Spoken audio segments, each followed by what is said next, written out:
Last episode sabi ko na wala na akong trabaho. That's true kasi nag-reshift na ako. More than 10 years ago nung nasa high school pa lang ako, alam ko na gusto kong maging involved sa filmmaking. And fast forward to the present day, bakit ako nasa safety industry?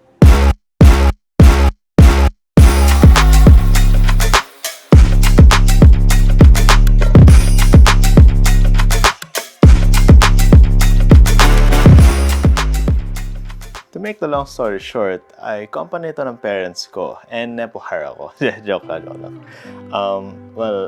Actually, kami pa lang yung employees nitong company to. So, siguro tama yung sinabi ko.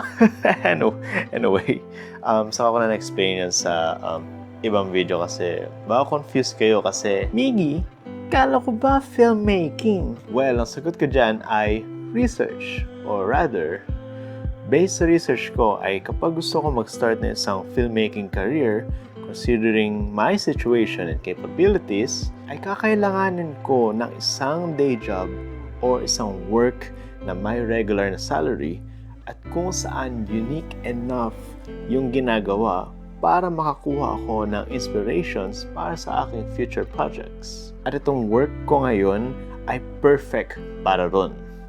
Ito ang gagawin kong safety net bago ako makapag-establish ng foothold sa filmmaking career ko. And just in case I fail, may fallback ako. Pero this doesn't mean na once may foothold na ako sa filmmaking career ko ay iwanan ko na tong company na to na ginawa ng parents ko. No. It just means na meron kayong dapat i-look forward sa future ng channel na ito.